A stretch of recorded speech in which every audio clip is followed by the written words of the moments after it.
1980లో ఒక వెలుగు వెలిగిన ఈ నిర్మా యాడ్ మీకు గుర్తుందా?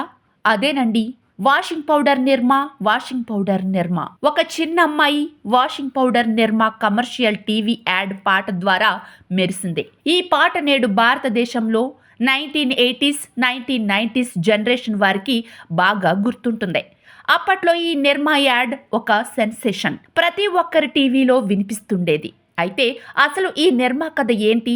మార్కెట్ని షేక్ చేసిన నిర్మా సర్ఫ్ ఇప్పుడు ఏమైంది? ఎందుకు కనిపించట్లేదు అని మీరు ఎప్పుడైనా ఆలోచించారా? ఈ వీడియోలో నిర్మా పౌడర్ సక్సెస్, ఫెయిల్యూర్ గురించి క్లియర్గా తెలుసుకుందాం. కెమిస్ట్రీలో డిగ్రీ పొందిన కర్సన్ భాయ్ పటేల్ అనే యువకుడు ప్రభుత్వ సంస్థలో కెమిస్ట్గా పనిచేసేవాడు. అయితే చాలని జీతం సరిపోకపోవడంతో జీవనోపాధి కోసం ఒక కొత్త మార్గాన్ని ఎంచుకున్నాడు. తన తెలివిని, జీవించాలనే కోరికను కలిపి కర్సన్ భాయ్ ఒక కొత్త ఉత్పత్తి సృష్టించాడు. అదే బట్టల వాషింగ్ పౌడర్. ఇది తరువాత భారత చరిత్రలోనే ఒక భాగమైంది. ఇంకా నేటికి గుర్తుండిపోయేలా చేసింది. అతను తయారు చేసిన వాషింగ్ పౌడర్ పేరు నిర్మా. ఈ పేరు ఆయన కుమార్తె నిరుపమ పేరు నుండి పుట్టింది. చాలా తక్కువ ధరకే అద్భుతమైన శుభ్రతను అందించే నిర్మా వాషింగ్ పౌడర్ వేగంగా ఎంతో ప్రజాదరణ పొందింది. అప్పట్లో ప్రముఖ డిటర్జెంట్ సర్ఫ్ కిలోకి 15 రూపాయలకి అమ్ముడవుతుండగా నిర్మా సర్ఫ్ మాత్రం కేవలం ₹3.50కే లభించేది. దీంతో ధరలో ఉన్న తేడానే నిర్మాను గొప్ప విజయానికి నడిపించింది. ఆ సమయంలో మార్కెట్లో ఉన్న అన్ని డిటర్జెంట్లను ఓడించి నిర్మా ఒక పెద్ద పారిశ్రామిక విప్లవానికి నాంది పలికింది.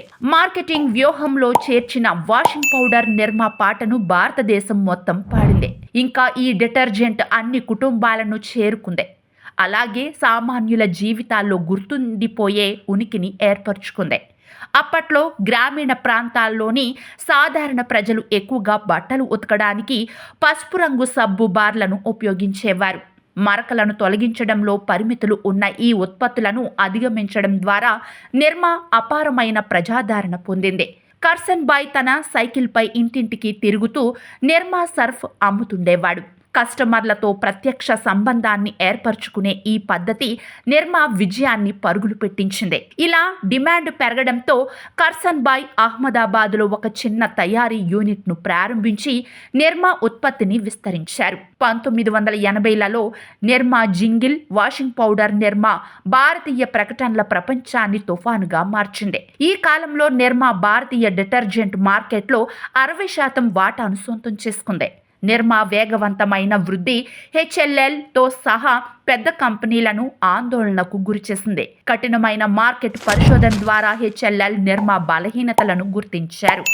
నిర్మా వాడే వారి చేతులకు అలర్జీలు, బట్టలలో సువాసన లేకపోవడం వంటి కారణాల వల్ల హెచ్ఎల్ఎల్ కొత్త మార్కెటింగ్ వ్యూహాలను రూపొందించింది. కస్టమర్ల నుండి వచ్చిన అభిప్రాయాల ఆధారంగా 1988లో వీల్ అనే కొత్త డిటర్జెంట్ను ప్రవేశపెట్టిన హెచ్ఎల్ఎల్ నిర్మా మార్కెట్ ఆధిపత్యాన్ని బ్రేక్ చేసేందుకు చురుకుగా పనిచేసింది.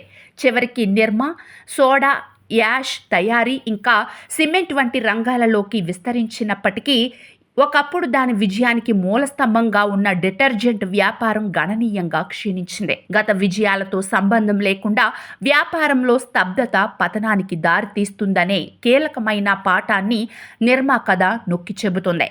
నిర్మా బాతింగ్ సోప్, ఇంకా హెయిర్ ఆయిల్ వంటి ఇతర ఉత్పత్తి వర్గాలలోకి కూడా ప్రవేశించింది. కానీ బ్రాండ్ మసకబారిన ఇమేజ్ కారణంగా ఈ ప్రయత్నాలు పరిమిత విజయాన్ని సాధించాయి. 2017 నాటికి నిర్మా మార్కెట్ వాటా 4%కి పడిపోయింది. దాదాపు అదే సమయంలో గడి డిటర్జెంట్ పౌడర్ నిర్మాకి మరొక పోటీదారి ఉద్భవించింది. కాన్పూర్కు చెందిన 2 సోదరులు ప్రారంభించిన గడి కొంచెం ఎక్కువ ధరకు మెరుగైన నాణ్యత అందించింది.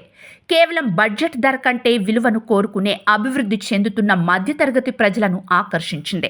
గడి మార్కెటింగ్, డిస్ట్రిబ్యూషన్ ప్రజలని త్వరగా ఆకర్షించడానికి ఉపయోగపడింది. దీంతో నిర్మా మార్కెట్ వాటాని మరింత క్షీణింపజేసింది.